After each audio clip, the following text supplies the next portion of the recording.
सभी पुण्यात्माओं को मेरा नमस्कार।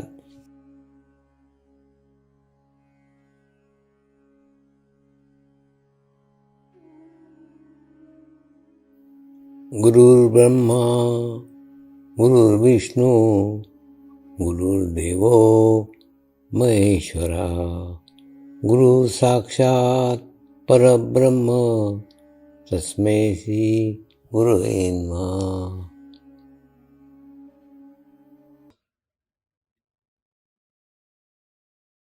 मेरे साथ मंत्र का उच्चारण करेंगे।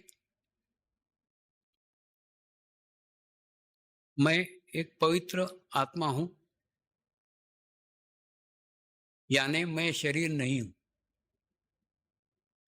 मैं एक शुद्ध आत्मा हूं। शुद्ध आत्मा केवल परमात्मा है, यानी मैं परमात्मा मैं हूं। परमात्मा के सिवा मेरा कोई अस्तित्व ही नहीं है। फिर से, मैं एक पवित्र आत्मा हूं, यानी मैं शरीर नहीं हूं। मैं शुद्ध आत्मा हूं। शुद्ध आत्मा केवल परमात्मा है। परमात्मा के सिवा मेरा कोई अस्तित्व नहीं है। मैं परमात्मा मैं हूं। फिर से, मैं एक पवित्र आत्मा हूं, यानी मैं शरीर नहीं हूं। मैं शुद्ध आत्मा हूं। शुद्ध आत्मा केवल और केवल परमात्मा है। परमात्मा के सिवा मेरा कोई अस्तित्व नहीं है। मैं परमात्मा मैं हूं। अब इसी आत्मा भाव को बनाए रखते हुए गुरु मंत्र का उच्चारण करेंगे।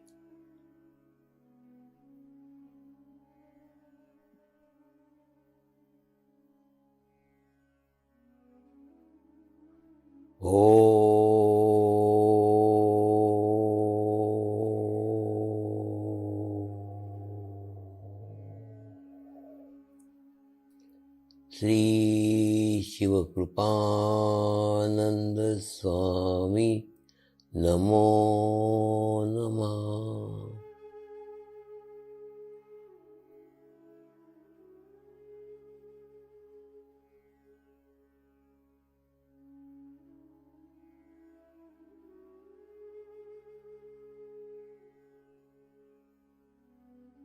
ओम श्री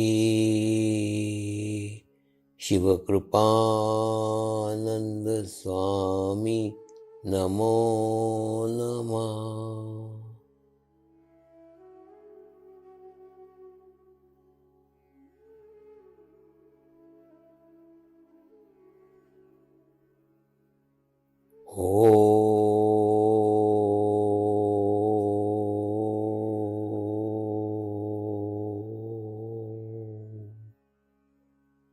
श्री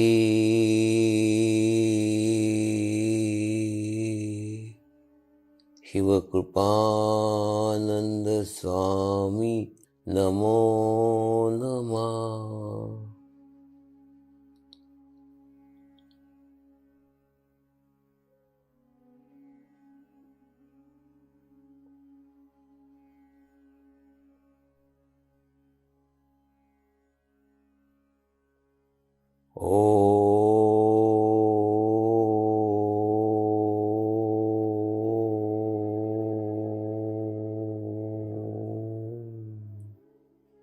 श्री शिवकृपानंद स्वामी नमो नमः।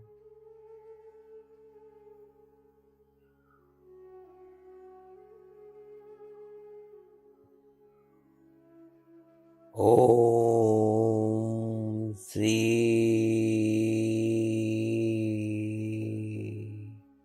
शिवकृपानंद स्वामी नमो नमः।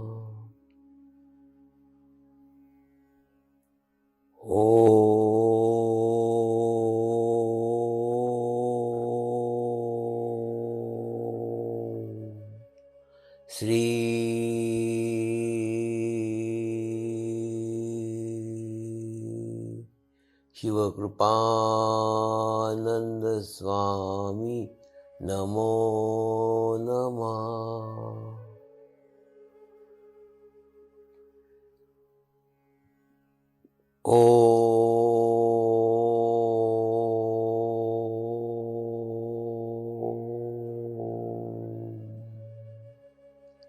श्री शिवकृपानंद स्वामी नमो नमः।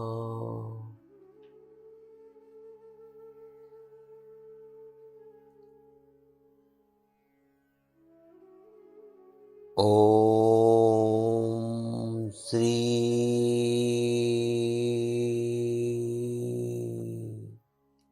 शिवकृपानंद स्वामी नमो नमः।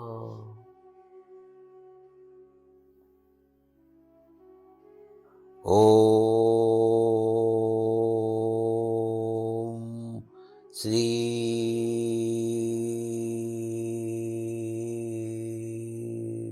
शिवकृपानंद स्वामी नमो नमः।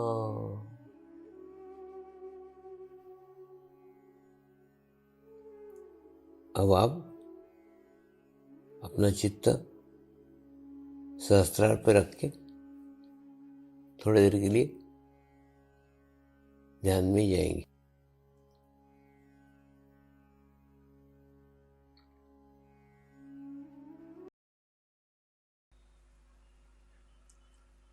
नाभि चक्र है।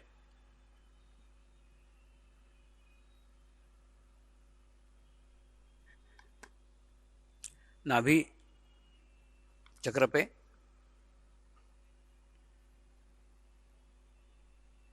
गुरु ग्रह का स्थान है।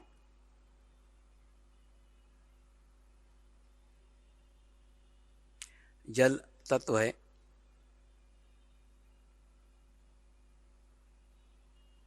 और समाधान, संतोष,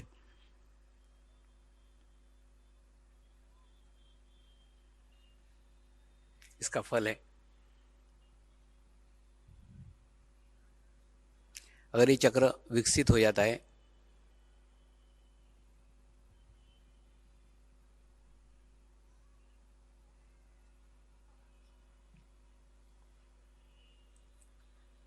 तो आपके अंदर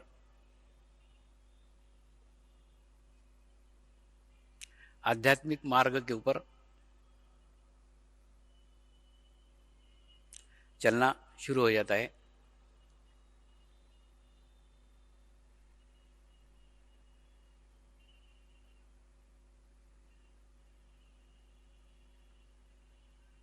गुरु का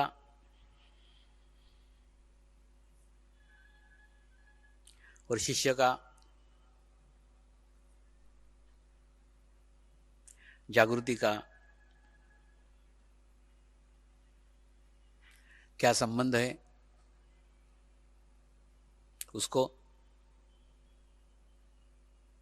आपके समझ में आए ऐसे सिंपल से उदाहरण से समझाने का कोशिश करता हूं।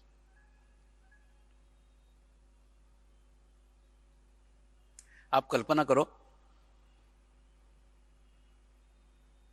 कि आपने एक सुंदर पहाड़ी के ऊपर एक सुंदर बंगला बनाया हुआ है। बहुत अच्छा बंगला है। बंगले के अंदर इलेक्ट्रिक के सब इंस्ट्रूमेंट है। फ्रीज है, एसी है, टीवी है, टेप रिकॉर्डर है, मिक्सर है, सब इलेक्ट्रिक के इंस्ट्रूमेंट रखे हुए हैं। अच्छे से डेकोरेट भी किया है, सारे जगह इलेक्ट्रिक के कनेक्शन देके रखे हैं।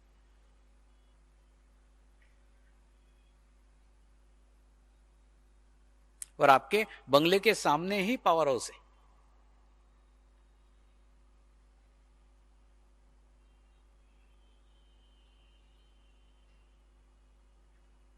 लेकिन फिर भी आपके घर में अंधेरा है। अंधेरा इसलिए है क्योंकि पावर हाउस का कनेक्शन ही आपके बंगले के साथ नहीं है। फिर आप शिकायत करते हो कि 1 किलोमीटर दूर वो झोपड़ी है और उस झोपड़ी में लाइट जल रहा है, मेरे ही घर में अंधेरा है। वो झोपड़ी में लाइट इसलिए जल रहा है क्योंकि उसका कनेक्शन पावर हाउस के साथ है। तुम्हारे बंगले का कनेक्शन पावर हाउस के साथ नहीं है, इसलिए तुम्हारे यहां अंधेरा है। फिर तुमको एहसास होता है कि सारा बंगला तो बना लिया, सारे इलेक्ट्रिक के इंस्ट्रूमेंट भी लगा लिए, लेकिन घर में इलेक्ट्रिक ही नहीं है, बिजली नहीं है। तो बिजली के सारे उपकरण बेकार है। आपको एहसास होता है इस बात का, और ये एहसास होने के बाद आप क्या करते हो?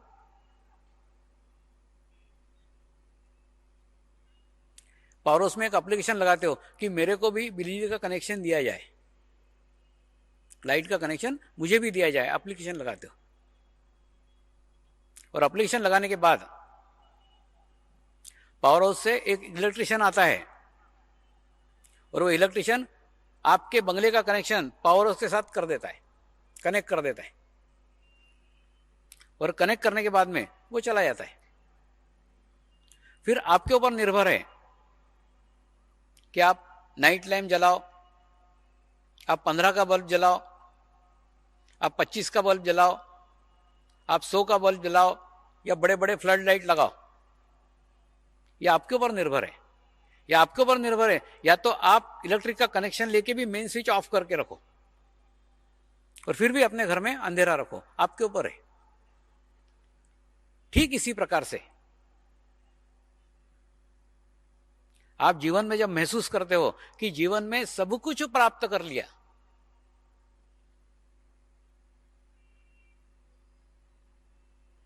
जीवन के अंदर सारे सुख प्राप्त हो गए हैं, सारे साधन प्राप्त हो गए हैं, सारी संपत्ति बन गई है, फिर भी आत्म सुख प्राप्त नहीं हुआ है,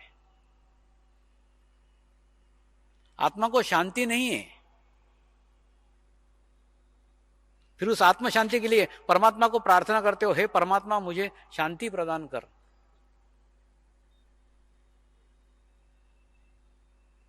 बार बार प्रार्थना करते हो, सब कुछ दे दिया लेकिन आत्म शांति नहीं है, आत्म शांति दे। जब बार बार परमेश्वर को प्रार्थना करते हो तो आपके जीवन में किसी सदगुरु का आगमन होता है, इलेक्ट्रिशियन जैसा। परमात्मा किसी सदगुरु को भेजता है और सदगुरु आके आपका कनेक्शन पावर हाउस के साथ कर देता है। परमात्मा के साथ आपका कनेक्शन आज हो जाएगा,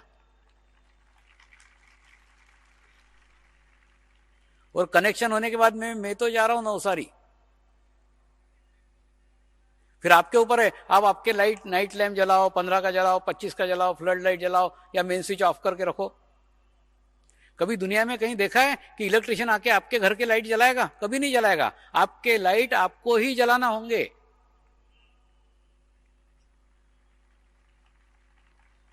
इलेक्ट्रिशियन सिर्फ कनेक्शन करने के लिए भेजा हुआ है, लाइट जलाने के लिए नहीं। मैं आपका संबंध सिर्फ परमात्मा से कनेक्ट करने के लिए आया हूं, बाद में आपको ही आपकी ध्यान में प्रगति करने का है। अगर आत्म शांति चाहते हो तो आत्म ज्ञान को प्राप्त करो।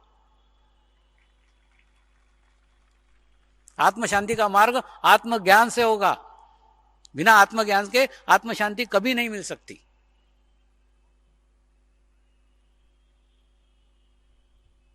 और जिस प्रकार से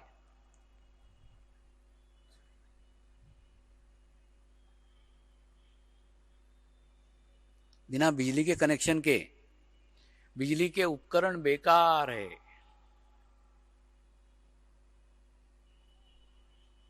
ठीक इसी प्रकार से आत्म शांति के बिना ये जीवन बेकार है, कोई मतलब नहीं है।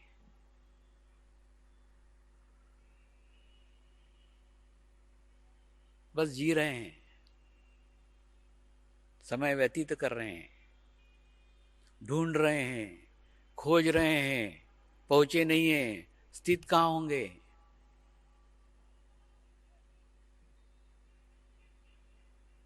अब सूरत वासियों ने बहुत कमा लिया, बहुत संपत्ति जोड़ ली, अब कुछ आत्म कल्याण करो, कुछ आत्म शांति करो, कुछ प्राप्त करो। बहुत भटक लिए, अब अंदर की ओर आओ, भीतर की यात्रा करो। और भीतर की यात्रा करने के बाद फिर लगेगा ये यात्रा पहले क्यों नहीं शुरू की।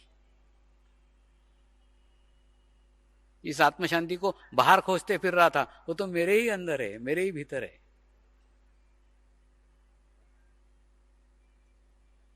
उसका मार्ग, उसका रास्ता समाधान से है। और नाभि चक्र में भी सबसे पहले समाधान चाहिए। और इस समर्पण मेडिटेशन में भी कुछ नहीं करने का है, समाधान को प्राप्त हो जाओ, बाकी सारी उन्नति स्वयं ही हो जाएगी।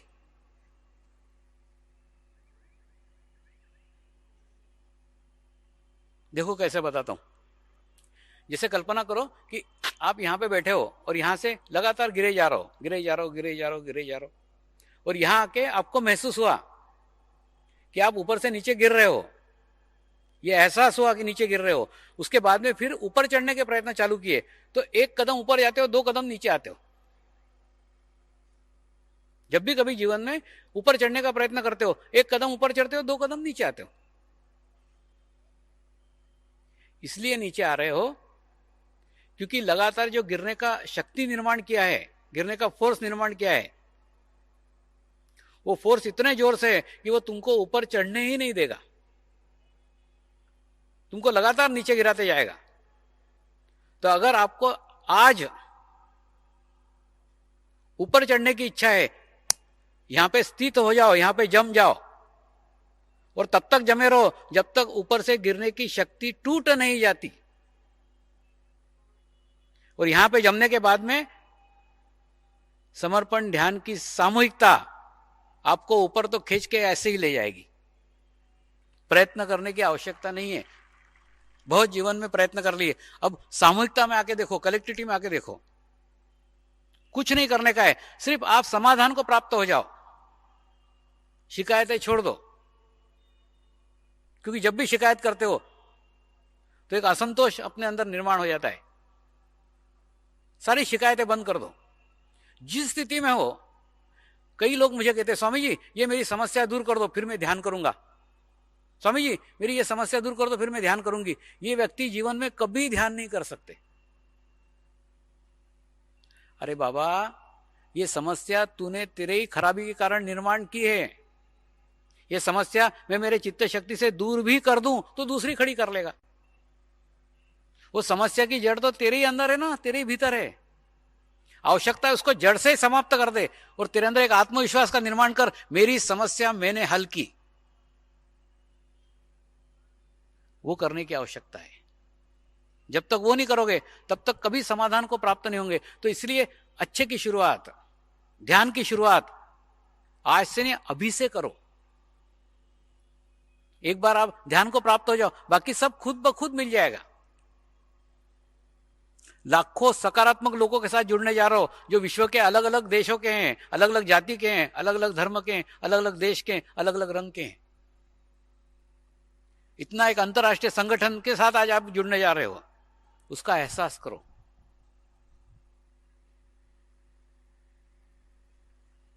और ये सारे लोग सकारात्मक है, तो इनके सामूहिकता में, इनके कलेक्टिविटी में आपके जीवन में सकारात्मक चेंज आएगा ही। देखो, जैसे 4 घोड़ों की गाड़ी है, उसमें का एक आलसी घोड़ा है, बदमाश घोड़ा है, डैम्बिस घोड़ा है, तो भी 3 घोड़े उसको खींच करके स्टेशन पहुंचा ही देंगे। वैसे तुम कितने भी आलसी रहो, जुड़े रहो सामूहिकता के साथ, सामूहिकता तुमको खींच के पहुंचा ही देगी। तुम्हारा रोल है बस जुड़ना, तुम्हारा कार्य सिर्फ जुड़े रहना। जुड़े रहने में सब कुछ प्राप्त हो जाता है।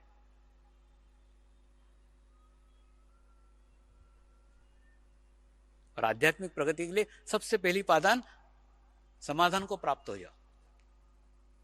कोई शिकायत मत करो, ये नहीं है, ये चाहिए, कुछ नहीं, जो है उसमें समाधान को प्राप्त करो। तो नाभि चक्र में सबसे पहले समाधान प्राप्त होता है।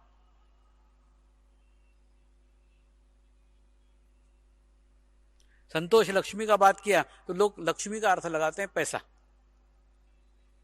खूब अधिक से अधिक पैसा कमाना, अधिक से अधिक पैसा लेना, यानी सुखी होना। अगर ऐसा ही होता तो इंग्लैंड में 2.5 करोड़ के पेंटिंग वाले साधक ध्यान सीखने को आते हैं। स्वामी जी दुनिया की हर चीज खरीद सकते हैं सिवाय आत्म शांति के, हम उसके पास इसके लिए आए हैं।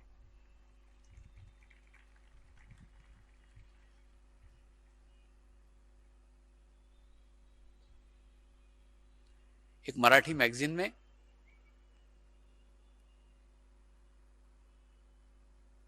मैंने एक कार्टून देखा था। वो कार्टून ऐसा था कि एक चोर को एक पुलिस वाला पकड़ करके जा रहा है। दूसरे दृश्य के अंदर चोर पुलिस के हाथ से भाग गया। तीसरे दृश्य के अंदर पुलिस वाला चोर के आगे भाग रहा है। यानी वो पुलिस भूल ही गया कि मैं भागा काय के लिए था, भागा था चोर को पकड़ने के लिए। वो चोर से कंपटीशन लगा रहा है, चोर के भी आगे भाग रहा है। ठीक इसी प्रकार से मनुष्य का है। मनुष्य पैसे के पीछे इसलिए लगता है ताकि सुख की प्राप्ति हो, आनंद की प्राप्ति हो। तो सुख तो बाजू में रह जाता, पैसे के पीछे दौड़ता चला जाता है। वो बाद में आके मालूम पड़ता सारा जीवन तो व्यर्थ चला गया, दौड़ तो बेकार गई, सुख तो पीछे ही रह गया। तो ऐसी अंधी दौड़ में मत लगो।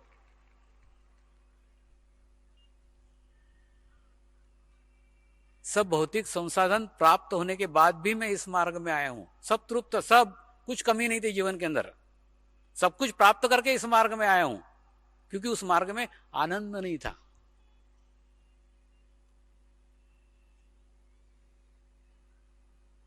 तो आनंद, खुशी, संतोष इसी नाभि चक्र के साथ जुड़ा हुआ है। और जब नाभि चक्र की बात ही आ रही है,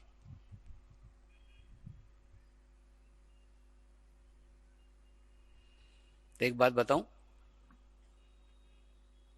तुम व्यापारी लोग, कोई बाहर की बड़ी पार्टी आती है कि नहीं, उसको खुश करने के लिए,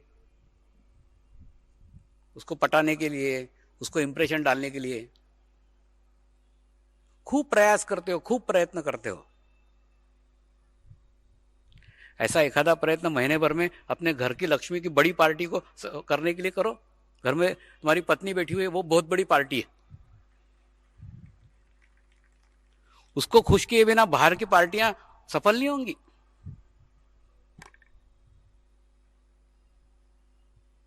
पत्नी से बड़ी दुश्मन और पत्नी से बड़ी दोस्त दुनिया में तुम्हारी कोई नहीं है। देखो लेबोरेटरी के अंदर यूट्यूब रहती है कि नहीं, कोई साइंस वाले होंगे तो पहचानेंगे उसको। यूट्यूब रहती है, यूट्यूब के दोनों सिरे नीचे से जुड़े हुए रहते हैं। अगर 100 ग्राम पानी इसमें डालो तो 50 ग्राम पानी इस ट्यूब में चला जाएगा, 200 ग्राम पानी इस ट्यूब में डालो, 100 ग्राम पानी इस ट्यूब में चला जाएगा। जितना यहां डालोगे उसका आधा इधर चला जाएगा। और ये ट्यूब तब बहेगी जब ये ट्यूब बहेगी। ठीक इसी प्रकार से पति और पत्नी के संबंध यूट्यूब सरीके रहते हैं। अगर पत्नी आपसे खुश है, पत्नी आपसे प्रसन्न है, तो आपको आधी प्रसन्नता मिलेगी। उसको अप्रसन्न करके आप अपने आप को आधा अप्रसन्न कर रहे हो। तो आपकी पत्नी आपके साथ कितनी सकारात्मक है, उसके ऊपर आपके जीवन की सफलता और असफलता निर्भर करती है। तो घर की इस बड़ी पार्टी को ध्यान दो। बाहर की तो पार्टियां आती जाती रहेगी, ये तो स्थायी है।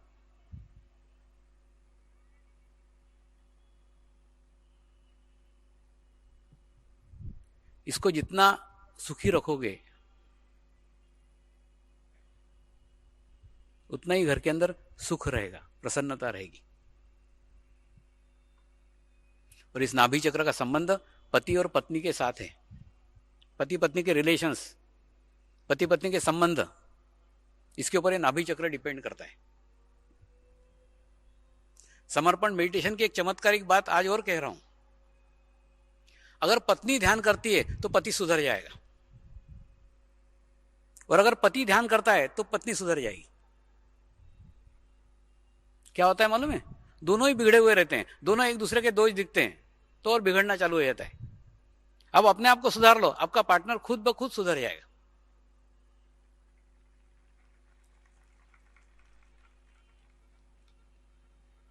ये मैं मेरे अनुभव से बता रहा हूं। सुधारने जाओगे तो और बिगड़ जाएगा मामला।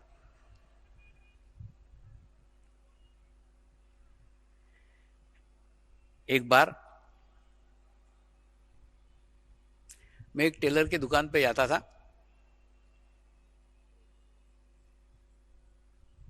कुर्ते सिलवाने के लिए जाता था। टेलर एकदम सज्जन आदमी था, एकदम अच्छा आदमी था, अच्छे से बात करता था। उसकी पत्नी भी खड़ी रहती थी कभी कभी दुकान पे, उससे भी नमस्कार चमत्कार होता था। और उस टेलर की सज्जनता का क्या बताऊं, वो समय पे कपड़े देता था। इससे बड़ी सज्जनता किसी टेलर की नहीं हो सकती।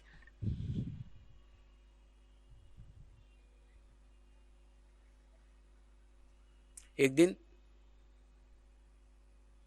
सेंटर पे उसकी पत्नी आई,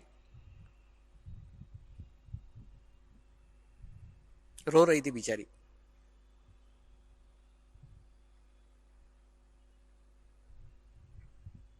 बोले स्वामी जी पता नहीं क्या होता है, जब भी आप दुकान पे आता हूं तो मेरी इच्छा होती है कि मेरे अंदर की बात मैं आपको बताऊं, पता नहीं क्यों ऐसा लगता था, लेकिन पति के सामने नहीं बता पाई, इसलिए यहां आई हूं। इनके बता, यहां बता, कोई बात नहीं। मुझे मेरे पति से ही शिकायत है। मैंने बोला अरे तेरा पति कितना सज्जन है। बोले स्वामी जी वो दिन में सज्जन है, रात को दुर्जन है। मैंने बोला क्यों? रात को दारू पी के आता है और घर की सब चीजें फोड़ता है, मेरे को मारता है, पीटता है। और दुकान की बदनामी नहीं हो इसलिए मैं किसी को ये बात बताती नहीं हूं।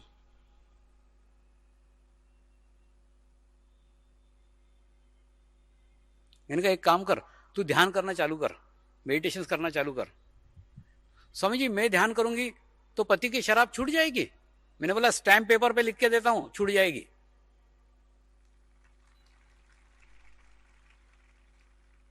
पत्नी रेगुलर ध्यान करने लग गई, मेडिटेशन करने लग गई।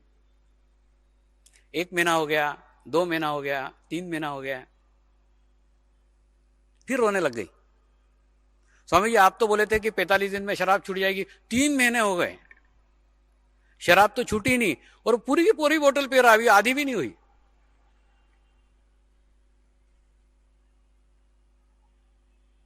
मैंने उसको कहा तू अपनी नाक गंदे नाली में डाल रही है और अपने ऊपर इत्र की बोतलें डाल रही है और बोलती खुशबू तो आती नहीं, आएगी कहां से? तेरी नाक कहां है? गंदे नाली में। तू 3 महीने से ध्यान कर रही, चित्त में पति को रख के, वो गंदा पति उसको चित्त में रख के ध्यान कर रही है, तो कैसा ध्यान लगेगा? चित्त में से पति को निकाल और ध्यान कर, मेडिटेशन कर। तो उसकी बात समझ में आई, चित्त परमात्मा की ओर ले जा। और जैसे ही ध्यान करने लग गई, मेडिटेशन करने लग गई, एक दिन एक घटना घटित हुई। उसका पति स्कूटर पे उसको छोड़ने के लिए आता था, स्कूटर बाहर खड़ी करता था, वो नहीं अंदर आता था, ये ध्यान करके जाती थी, फिर उसको लेके जाता था। एक दिन खूब जोर से पानी आ गया तो कहीं रुकने को जगह ही नहीं थी, कोई स्थान ही नहीं था। तो पति भाग के सेंटर के अंदर आ गया, सब लोग ध्यान कर रहे थे, वो भी पीछे बैठ गया ध्यान करने। उसने भी ध्यान किया, ध्यान करने के बाद उसको अच्छा लगा, मेरे को आके मिला, स्वामी जी आज मैं भी ध्यान करने बैठा था। मैंने कहा अच्छी बात है। स्वामी जी मैं भी ध्यान करना चाहता हूं। मैंने कहा हाँ अच्छी बात है। स्वामी जी लेकिन मैं तो दारू पीता हूं रात को। मैंने कहा रात को दारू पिया कर, सवेरे ध्यान करा कर, चलेगा? मैंने कहा दौड़ेगा? तेरी दारू इस ध्यान के बीच में नहीं आएगी, तू ध्यान भी कर और शराब भी पी, दोनों कर। छोड़ने को नहीं कह रहा हूं, पकड़ के रख उसको। कुछ नहीं, सुबह ध्यान करने आता था, शाम को दारू पीता था। फिर उसके जीवन में घटना घटित होने लग गई। कभी दारू की दुकान बंद मिलती थी, कभी दारू की बोतल फूट जाती थी, कभी ग्लास में स्वामी जी नजर आते थे। धीरे धीरे धीरे धीरे उसकी शराब छूट गई। और शराब कैसे छूटी? उसने अपना अनुभव बताया कि शराब पीने के बाद में उल्टी हो जाती थी। एक बार उल्टी हुई, 2 बार उल्टी हुई, 3 बार उल्टी हुई। बाद में मुझे ऐसा लगने लग गया शायद शराब मुझे हजम नहीं होती आजकल, इसलिए मैंने शराब छोड़ दी। क्या होता है मालूम है क्या? ध्यान करते करते आपका जब नाभि चक्र एक्टिवेट होने लग जाता है, क्योंकि पत्नी की ध्यान की स्थिति अच्छी हो गई, तो मैंने बताया ना यूट्यूब, पत्नी की अच्छी स्थिति में क्या आधा अच्छा स्थिति पति को मिल गया, तो उससे क्या हो गया? कोई भी खराब वस्तु, विजातीय तत्व जैसे ही पेट के अंदर आए वो बाहर फेंक देता था, नाभि चक्र उसको बाहर फेंक देता था। उसके कारण उसको उल्टी होती थी, और एक बार उल्टी हुई, 2 बार उल्टी हुई, 3 बार उल्टी, उसको लगा शायद शराब मुझे हजम नहीं होती, उसने छोड़ दी। शराब पे से बात आई है।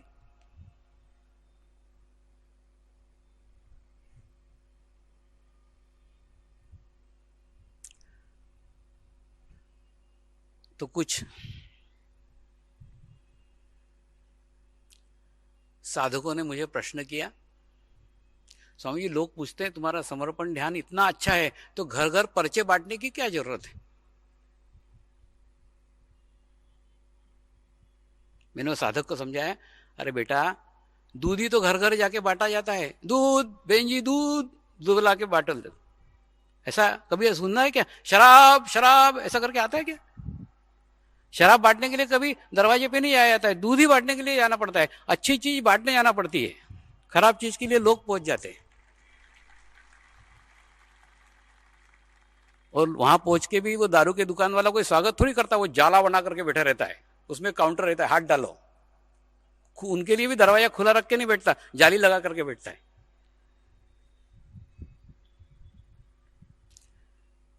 तो अच्छी चीज बांटने के लिए घर घर जाना पड़ता है, दूध बांटने के लिए घर घर जाना पड़ता है। शराब बांटने के लिए घर घर जाने की आवश्यकता नहीं है, शराब की दुकान पे लोग पहुंच जाते हैं। इसीलिए अच्छी चीज बांटने का कार्य है, अपना अपना कार्य अपन करो, उनका कार्य वो करेंगे।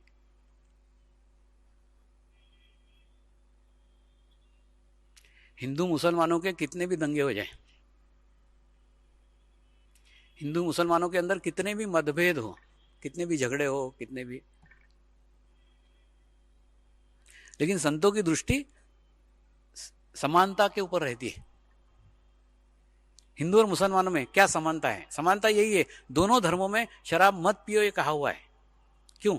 सोचो, अलग अलग मतभेद हैं, लेकिन एक जगह जाके दोनों एकत्र हैं कि शराब नहीं पीना चाहिए। क्यों? इसलिए क्योंकि शराब पीने से मृत आत्माएं आपको माध्यम बनाती, मृत आत्माएं आपको मीडियम बनाती है, यानी आपके माध्यम से पीना वो चालू कर देती। देखो मैं आपको 2 कैटेगरी बताता हूं शराबियों की, तो आपको पता चल जाएगा।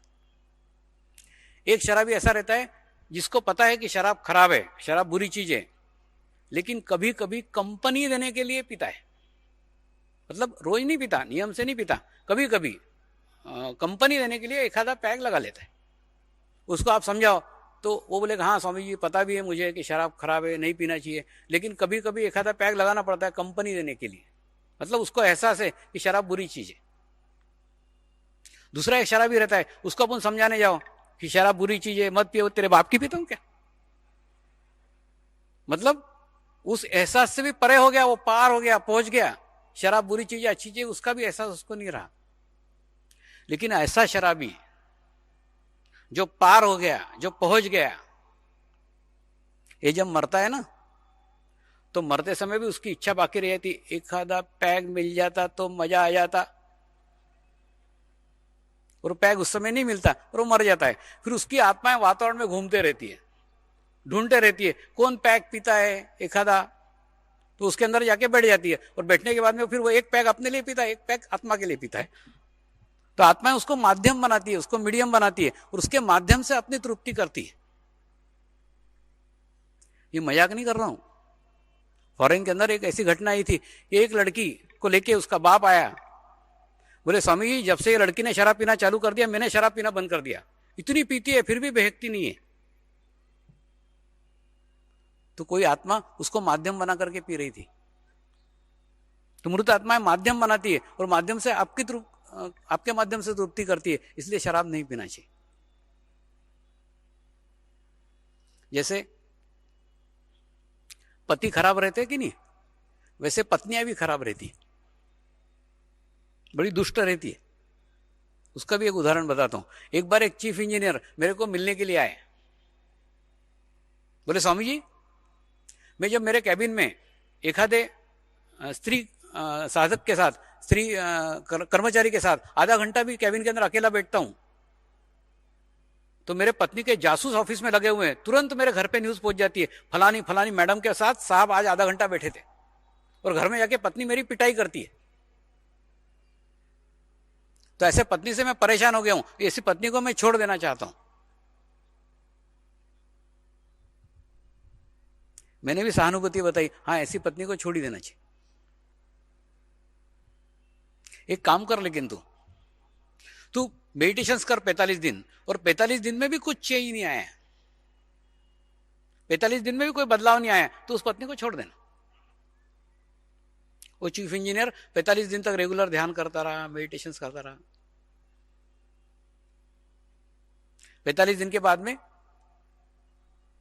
मिला, मैंने पूछा कुछ तब्दीली हुई, कुछ फायदा हुआ? हाँ स्वामी जी, आजकल सिर्फ गालियां देती है। मतलब पत्नी ने मारना बंद कर दिया था। फिर कुछ दिन बाद पत्नी मिलने को आई, स्वामी जी मैं भी ध्यान सीखना चाहती हूं, मैं भी ध्यान करना चाहती हूं। इस सबसे मैं आपको एक संदेश देना चाहता हूं कि आप खुद ध्यान करो। तो यूट्यूब सरी का संबंध है पति पत्नी का, एक ध्यान करेगा तो दूसरा खुद ब खुद सुधर जाएगा।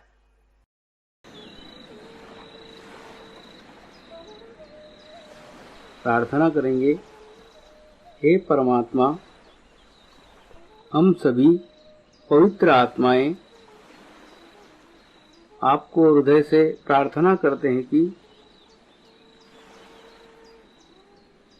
सारे विश्व में शांति हो, सारे विश्व के आत्माओं की आध्यात्मिक उन्नति हो एवं सर्वांगीण उन्नति हो। यही हम सब आत्माओं की शुद्ध इच्छा है। शांति पाठ करेंगे। ओम द्योः शांति अंतरिक्षगम शांति पृथ्वी शांति रापः शांतिरौषधयः शांति वनस्पतयः शांति विश्वे देवाः शांति ब्रह्म शांति सर्वगं शांति शांतिरेव शांति क्षमा शांतिरेधि। ओम शांति शांति शांति सर्वारिष्ट सुशांतिर्भवतु।